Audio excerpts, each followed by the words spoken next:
Well, as you may know by now, Ron Paul, not really one to mince words. The straight-talking Republican presidential candidate, though, got some boos, few jeers at the CNN Tea Party debate a couple of nights ago. This happened during a heated exchange about 9/11 and what was behind the terror attacks. Take a listen. They want to kill us because of who we are and what we stand for. And we stand for American exceptionalism. We stand for freedom and opportunity for everybody around the world. And I am not ashamed to do that. As long as this country follows that idea, we're going to be under a lot of danger. Osama bin Laden and Al-Qaeda have been explicit. They have been explicit, and they wrote and said that we attacked America because you had bases on our Holy Land in Saudi Arabia. You do not give Palestinians a fair treatment, and you have been bombing. I didn't say that. I'm trying to get you to understand what the motive was behind the bombing. And Congressman Paul joins me now live from the Capitol. Sir, thank you for being here. So let's just start with that. Are people misinterpreting or maybe even oversimplifying what you're saying? Because some people took your response as saying the U.S. brought 9/11 on itself. Is that what you were saying?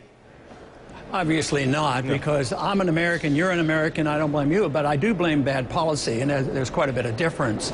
But, you know, what I'm saying is not new or strange. It's been around a long time. The CIA is actually the one that, you know, introduced the term blowback, and the 9/11 Commission acknowledged this. And matter of fact, after 9/11, we removed that base from Saudi Arabia. So it's nothing new. But I think if you ignore the real cause and claim that we're being attacked because we're free and prosperous, we're missing the boat. As a physician, I always have to know the cause of the disease to correct it, and to ignore the cause doesn't solve our problems whatsoever.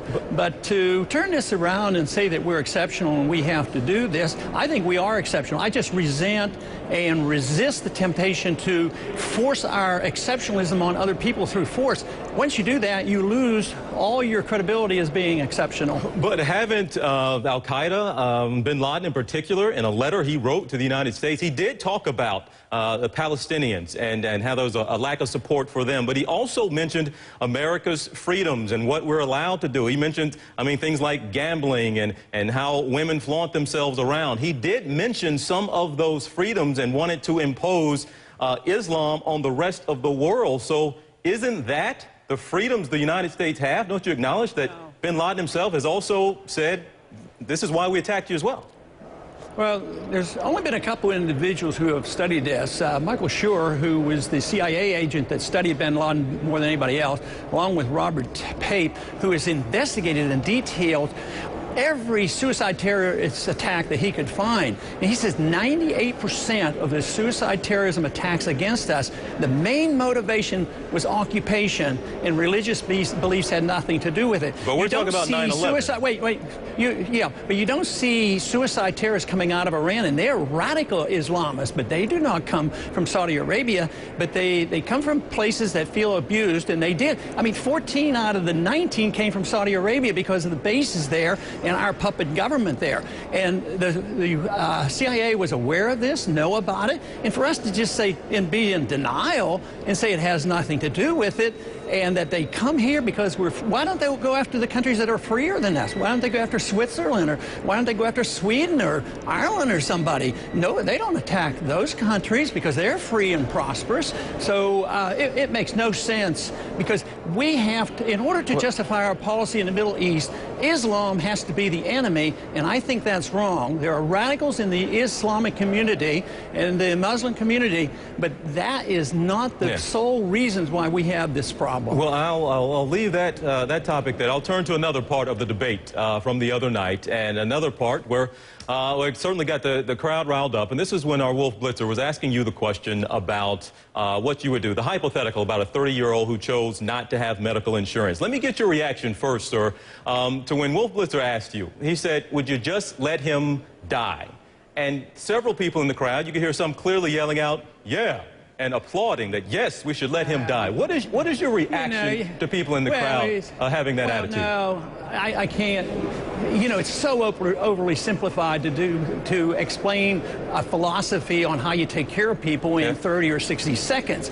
All I know is if you look at history, and if you compare good medical care, and if you compare famine, the countries that are more socialistic have more famines. If you look at Africa, they don't have any free market systems and property rights, and they have famines and no medical care. So the freer the system, the better the health care. And for somebody to turn around and say there's one individual who didn't have this care, you know, all of a sudden you hate people and you're going to let them die. I spent a lifetime in medicine. To turn that around like that is just foolish. And besides, I tried to explain that night that I practiced medicine in a time when we didn't have government dependency, which is now bankrupt, by the way, and they were taken care of. There were no people out in the street. Nobody get thrown out on the streets. People got taken care of, and churches and other volunteer organizations. I still have a hospital that is a charity hospital in my district that is a burn hospital, and nobody has to pay if they don't want to or they can't pay.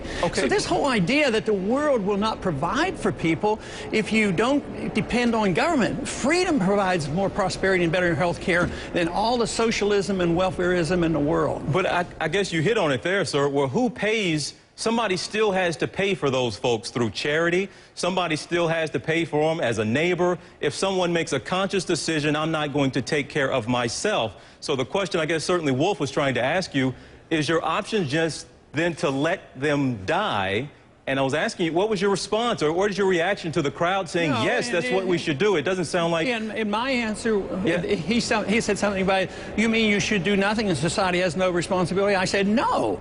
But I understand it differently. I want the maximum medical care and the maximum prosperity for everybody, and it doesn't come from big government welfare bankruptcies that we have now. What good is the government system of Medicare if it goes broke? I mean, our quality of care is down drastically in these last years. All this idea that government is always going to be there to take care of us.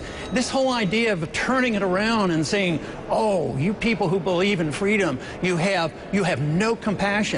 I believe nobody can compete with me about compassion, because I know and understand how free markets and sound money and a sensible foreign policy is the most compassionate system ever known to mankind. So if you care about people, you have to look to the freedom philosophy and limited government. All right, well, we'll have to leave it here, and I want to get your answer, because a young man asked a question that I thought was one of the best I've ever heard in a debate, and he didn't really get it answered. It was the young man who got up and said, of every dollar that I earn, how much of it do you think I should keep? And he didn't get a lot of answers to that. So I'll ask you that, sir. Of every dollar that an American earns, how much do you think he or she should be allowed to keep? Well, I didn't get to answer it. I'm delighted you asked the question, because my answer is 100%, because I don't believe in the income tax. It's a bad system of collecting revenues for the government. 100%. All right then, sir. We will see. I think a lot of people would like that answer, actually, Congressman Paul. We do appreciate we do appreciate you being here, and we'll certainly see you down the road. Thank you. All right, we're about 13 minutes at the top of the hour. Quick break. We're right back.